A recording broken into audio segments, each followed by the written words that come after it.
that she spent with Ghislaine Maxwell, and she said she's like the most pure evil woman. She had no remorse for the victims when, you know, stuff about Jeffrey Epstein would come up on like the news in prison, that she's just a very cold, evil person. Is she going back on this Housewives show? No. And Andy's adamant. What if the biggest closed case you've been told about was never actually closed at all? The Justice Department says the Epstein investigation is over. No more arrests. No more charges. Nothing left to see. Case closed. But then you look inside the actual government files, and the story starts to fall apart. There are references to multiple co-conspirators, some still unidentified. Entire sections of documents are blacked out with heavy redactions. And even years after Epstein's death, prosecutors were still allegedly negotiating plea deals with people connected to his network. So the question is simple: how is a case finished when the paperwork says otherwise? And now things take an even more shocking turn. Ghislaine Maxwell, the only living person convicted in connection to Epstein's inner circle, is sitting in a minimum security prison in Texas. According to claims circulating from multiple sources, she may be cooperating with authorities and allegedly naming names in exchange for leniency. And this is where the internet explodes. Because one of the names being whispered in these discussions is Ellen DeGeneres. Now, to be clear, nothing has been proven in court and no official charges exist. But the fact her name is even being pulled into the conversation shows how wide this network is believed to be. So now you've got three major questions hanging in the air. Why are co-conspirators still unidentified? Why are key documents still redacted? And what exactly is Maxwell saying behind those prison walls? Because if she is really talking, then this isn't the end of the Epstein story. It might actually be the beginning of everything we were never supposed to see. So let's start exactly where the confusion begins. Because officially, the story is supposed to be simple. Jeffrey Epstein is dead. Ghislaine Maxwell is convicted. Case closed. But when you look at how the government is actually talking about this case behind the scenes, it doesn't sound closed at all. In fact, it sounds unfinished. According to multiple publicly released documents and legal filings, investigators had identified a list of individuals connected to Epstein's network, some described as potential co-conspirators. But here's the key detail that changes everything: many of those names were never publicly confirmed. Instead, what we see are pages of redactions, entire paragraphs blacked out, and references to ongoing discussions even after Epstein's death in 2019. Now think about that for a second. If everything was truly over, why would prosecutors still be negotiating anything in 2020? That single detail alone raises a serious question. Was the Epstein case ever fully shut down, or was it just pushed out of public view?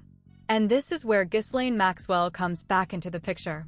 Maxwell is currently serving a 20-year sentence in a federal facility in Texas. Officially, she was convicted for helping facilitate Epstein's crimes. But unofficially, she is now one of the only remaining living people who had direct access to Epstein's entire operation. That makes her extremely important to investigators. Because she knows names. She knows timelines. She knows locations. And she knows who was inside that circle when nobody else was watching. Now here's where things get even more controversial. There are claims circulating, not confirmed in any court filing, that Maxwell may be cooperating with federal authorities in hopes of reducing her sentence. And when people hear that, the internet does what it always does. It starts connecting dots. Suddenly, names from completely different industries start getting mentioned in the same conversations. Celebrities, business figures, public personalities. One of those names that keeps resurfacing in online discussions is Ellen DeGeneres. Now, let's be extremely clear here. There are no criminal charges, no convictions, and no verified allegations proven in court against her in relation to Epstein's crimes. But her name appearing in old social circles, event guest lists, and resurfaced associations has fueled online speculation, especially as people try to understand how wide Epstein's network actually was. And that is really the core issue here. This is no longer just about Epstein or Maxwell. It's about the scale of the network that surrounded them. Because when you start mapping out everything that has been publicly confirmed, a pattern starts to emerge. You see references to high-profile events, You see travel logs involving private jets and private islands. You see flight manifests that were partially released, partially redacted. And you see repeated mentions of individuals whose roles were never clearly defined. Were they witnesses, associates, or just social contacts? The legal system, however, is very careful with how it treats this kind of information. Being mentioned in a file is not the same as being charged. Being present in a photo is not the same as being involved in a crime. And being in someone's social circle is not proof of wrongdoing. But in high-profile cases like this, public perception often moves faster than legal confirmation. Now, let's go back to Maxwell for a moment. Because her situation inside prison is also raising questions. She is being held in a minimum security facility, which is typically reserved for nonviolent offenders with low escape risk. That fact alone has surprised many observers, given the nature of the crimes she was convicted for. Reports from inmates and journalists suggest she is under strict supervision, but also receiving protections that are not usually highlighted in typical incarceration cases. Some former inmates have claimed that discussions about her inside the facility are sensitive and, in some cases, discouraged. Again, none of this is officially confirmed as policy, but the pattern of accounts has fueled speculation.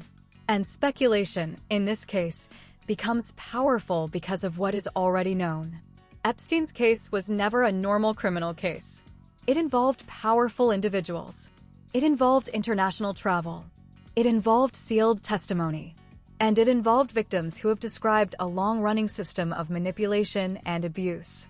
So when people see redacted documents, when they see names still hidden, when they see references to co-conspirators without full disclosure, they start asking a very simple question: who exactly is still being protected? Because from a legal standpoint, the government has said the case is effectively over. But from an investigative standpoint, several threads are still hanging. Unresolved references, unreleased testimony, and unanswered questions about individuals who were never charged. This is why the case continues to exist in public conversation even years later. Not because of new evidence being officially released, but because of what has not been fully explained. And that gap between official closure and public uncertainty is exactly where theories, speculation, and renewed scrutiny begin to grow. Now, as this story continues to evolve, one thing becomes very clear: the Epstein-Maxwell case is no longer just a legal matter. It has become a question of transparency. What was known? What was hidden? And what still remains inside those redacted pages that the public has never seen? Because until those answers are fully released, this story doesn't really end. It only changes direction. And this is exactly where the situation shifts from speculation online to something that starts touching real institutions again. Because while the Department of Justice has repeatedly signaled that the Epstein case is effectively closed, another branch of government is moving in a completely different direction: the U.S. Congress. More specifically, the House Oversight Committee. They are not talking like the case is over. They're acting like it is still active. Subpoenas are being issued. Witnesses are being called. And people who were once deep inside Epstein's orbit are now being asked to testify under oath. That alone tells you something important. If a case is truly closed, you don't keep pulling witnesses years later. You don't keep reopening doors that were supposedly shut. But that is exactly what is happening here. Individuals who worked closely with Epstein are now being brought back into the spotlight. Some of them were assistants. Some were administrative staff. Some were people who handled logistics, travel, and scheduling. And the key legal debate here is not just what they did. It is what they knew. Because in cases like this, intent and awareness matter as much as action. Did they actively participate? Did they ignore obvious signs? Or were they simply working in an environment where everything around them was carefully compartmentalized? That question becomes even more complicated when you look at how federal judges have previously described some of these individuals. In certain court proceedings, people connected to Epstein's operation were described not as victims, but as knowing participants. That phrase changes everything legally, because it moves the conversation from ignorance to awareness. But even then, not everyone was charged. And that gap between legal language and legal action is exactly what continues to fuel public suspicion. Now let's come back to Ghislaine Maxwell.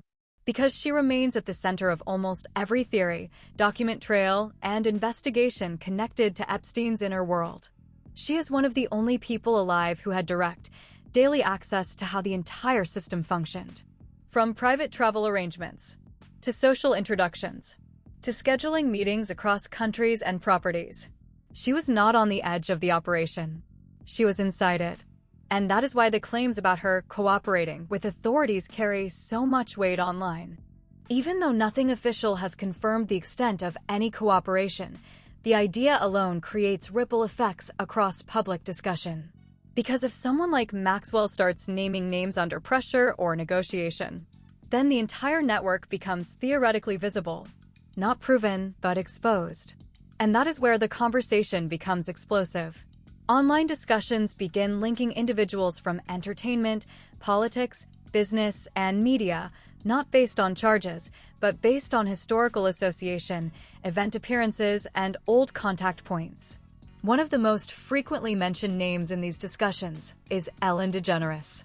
Now again, this is important to separate clearly. There is no criminal case against her related to Epstein. There are no verified allegations proven in court. What exists instead is a mix of online speculation, resurfaced social connections, and the broader attempt by internet communities to map every person who ever appeared in Epstein-adjacent social circles. And this is where misinformation risk becomes very real. Because in cases this large, proximity gets confused with participation, association gets confused with involvement, and visibility gets confused with liability. Legally, those are not the same thing. But narratively, especially online, they often get merged into one story. Meanwhile, inside the prison system where Maxwell is being held, more unusual claims continue to circulate. She is housed in a minimum security facility, a type of prison usually reserved for non-violent offenders considered low escape risk. That classification has raised eyebrows since her conviction is tied to one of the most notorious trafficking-related cases in modern U.S. history. Reports from inmates and external observers have described an environment where discussions about Maxwell are treated carefully. Some accounts suggest increased supervision. Others suggest unusual administrative sensitivity around her presence. While none of these claims amount to official confirmation of special treatment, the pattern of repeated anecdotes has added fuel to ongoing suspicion. At the same time, the Department of Justice continues to maintain a very controlled public stance. Official statements emphasize closure. No further prosecutions are planned. No additional Epstein-related investigations are being actively pursued. But again, that is only one side of the institutional picture. Because inside older filings, something very different appears.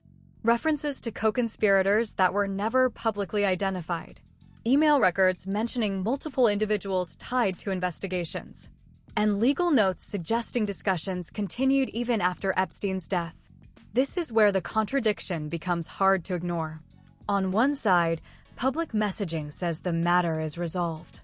On the other side, documentation suggests unfinished legal threads. And those two realities do not comfortably align. Now add congressional activity into that equation. Add ongoing subpoenas.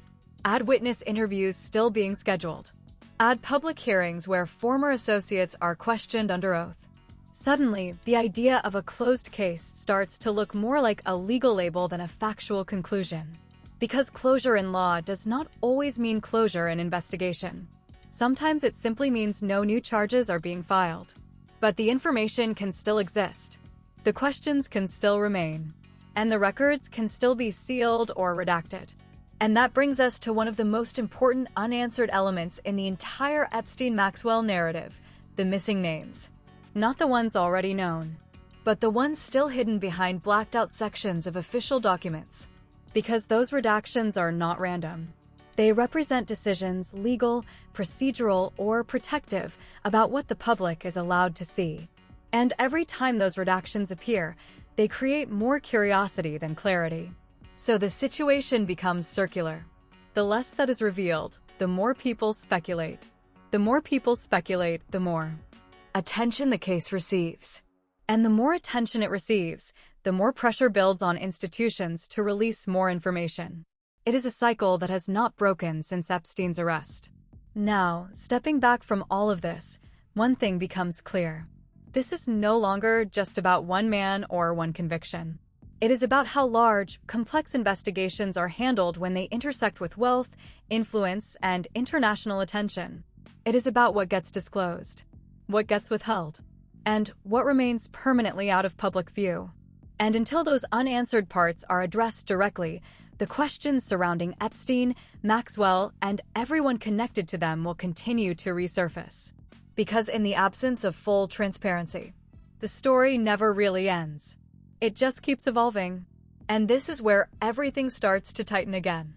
Because once you reach this stage of the story, you are no longer just dealing with scattered allegations, redacted pages, or online speculation.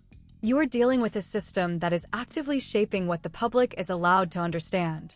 And that system operates through silence, classification, and selective disclosure. So the real question becomes, what happens when even the silence starts to look suspicious? Let's go back to the core contradiction that has been sitting underneath everything. On one side, the Department of Justice has repeatedly suggested that the Epstein case does not require further investigation.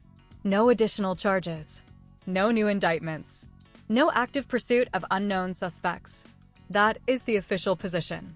But on the other side, congressional activity tells a very different story. Witnesses are still being called. Subpoenas are still being issued. And individuals who were once connected to Epstein's world are still being asked to testify under oath about events that happened years ago. That alone creates tension between two versions of reality. One version says the case is finished. The other behaves like it is still unfolding. And in the middle of that contradiction sits something even more important: the redacted record. Because redactions are not absence of information. They are controlled absence of information. They tell you something exists, but you are not allowed to see it. And in the Epstein files, those redactions are not small. They are extensive. Names removed. Sections blacked out. Entire paragraphs sealed from public view. Which raises a very uncomfortable question. What level of sensitivity requires this much information to remain hidden after so many years? Now, this is where Ghislaine Maxwell becomes central again. Because regardless of speculation, rumors, or online narratives, one fact is undisputed: she was inside the system. Not outside it. Not adjacent to it. Inside it. She coordinated travel, managed schedules, and operated in direct proximity to Epstein's daily life and contacts. That makes her position unique in the entire case. Because she is not just a defendant. She is a potential historical key to how the entire operation functioned. And that is why any suggestion of her cooperation with authorities becomes so significant in public discussion. Even without official confirmation, the idea itself changes how people interpret everything else.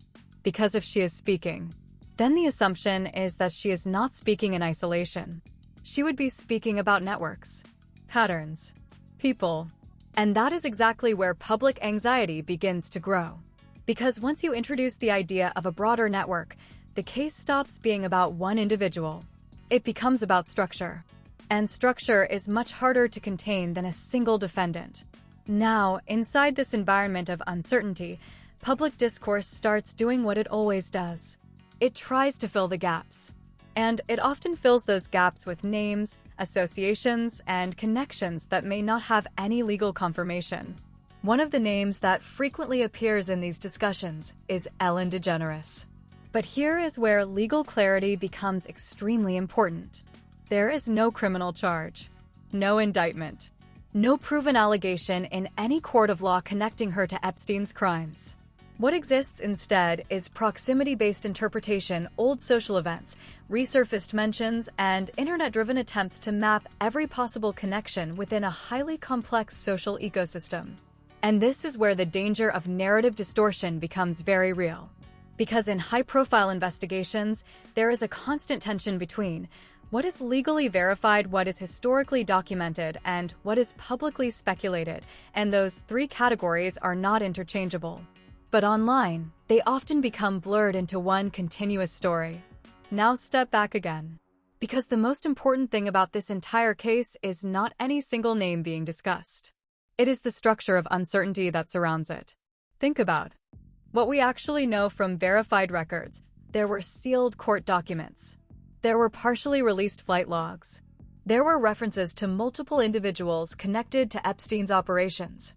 There were ongoing legal discussions that extended beyond his death. And there were redactions that continue to prevent full public visibility. That is not theory. That is documented procedural reality.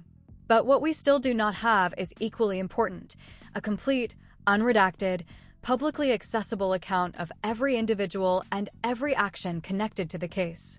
And that absence is what keeps this story alive. Now, inside prison reports and anecdotal accounts about Maxwell, another layer of narrative emerges. Claims of unusual sensitivity around her presence. Claims of restricted discussion among inmates. Claims of administrative caution when her name is raised internally. None of these are officially confirmed as policy, but they circulate repeatedly enough that they become part of the broader perception ecosystem around the case. And perception, in high-profile legal matters, often becomes as influential as fact in shaping public trust. Because people do not just evaluate what is proven, they evaluate what is withheld. Now bring everything together. You have a case officially described as closed, a congressional process still actively investigating a convicted insider who may be cooperating, a set of sealed or redacted documents, and a public that continues to receive fragments instead of full disclosure. That combination creates something very specific. Not closure, but suspension. A state where the story is neither fully active nor fully resolved. And that is why it continues to generate attention years later. Because unresolved systems do not disappear. They echo. Now, the final question is not about one person. It is about the mechanism itself. How does a case of this magnitude get fully understood if key parts remain inaccessible? How does public confidence form when transparency is incomplete? And how do you determine finality when official statements and institutional actions appear to move in different directions? Those questions do not have simple answers, but they define the entire modern Epstein-Maxwell narrative. Because at this point, the story is no longer just about what happened in the past. It is about what is still allowed to be known in the present. And until that gap is resolved, every final conclusion will feel temporary. Every closed case will feel conditional. And every new document release will feel like only a fraction of a much larger picture. So when people ask whether this case is truly over, the honest answer is not a yes or no.